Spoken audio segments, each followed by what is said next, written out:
नमस्कार दोस्तों, आज हम टाइप ऑफ सेल के बारे में पढ़ेंगे।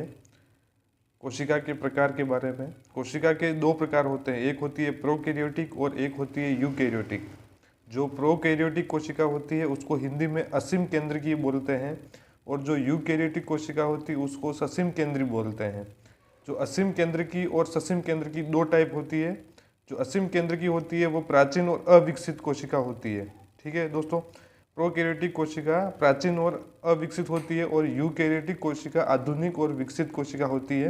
ये प्रिमिटिव, इसको इंग्लिश में प्राचीन या प्रिमिटिव कह सकते हैं दोस्तों, और इसको विकसित और वेल डेवलप, इंग्लिश में इसको वेल डेवलप कह सकते हैं।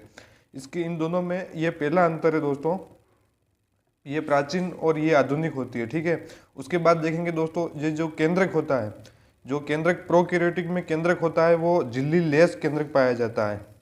केंद्रक तो पाया जाता है लेकिन झिल्ली नहीं पाई जाती। जो मेम्ब्रेन होती है केंद्रक के ऊपर, मेम्ब्रेन होती है वो नहीं पाई जाती, और जो यूकैरियोटिक में केंद्रक होता है उसके ऊपर झिल्ली पाई जाती है।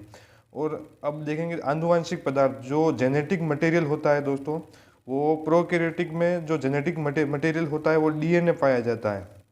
दोनों में डीएनए दोनों में पाया जाता है, जेनेटिक मटेरियल के रूप में डीएनए दोनों में पाया जाता है। लेकिन जो ये प्रोकैरियोटिक होती है उसमें डीएनए, नग्न डीएनए पाया जाता है। जो डीएनए इसमें पाया जाता है यूकैरियोटिक में, उसमें हिस्टोन प्रोटीन साथ में पाई जाती है, उसमें हिस्टोन प्रोटीन। अब इसमें दोस्तों प्रकाश संश्लेषण वर्णक पाया जाता है।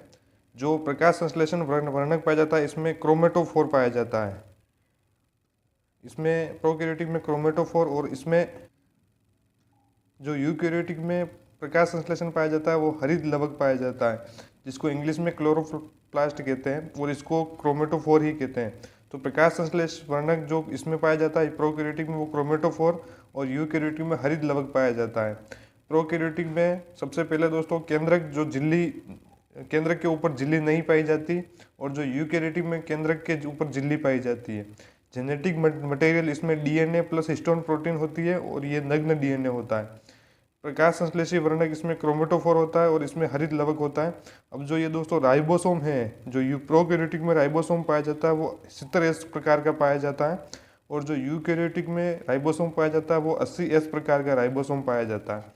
अब श्वसन अंग के बारे में देखेंगे दोस्तों। श्वसन अंग जो होता है वो प्रोकैरियोटिक में मीजोसोम पाया जाता है। प्रोकैरियोटिक में जो श्वसन अंग होता है वो मीजोसोम होता है, और जो यूकैरियोटिक में श्वसन अंग होता है वो माइटोकॉन्ड्रिया होता है। तो दोस्तों अब देखेंगे गोल्जी काय के बारे में। जो गोल्जी बॉडी होता है, इसको इंग्लिश में गोल्जी बॉडी कहते हैं।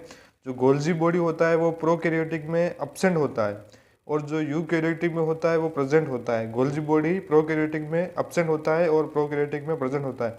जो झिल्ली वाले अंगक होते हैं दोस्तों, सभी झिल्ली वाले अंगक यूकैरियोटिक में प्रेजेंट होते हैं और प्रोकैरियोटिक में एब्सेंट होते हैं।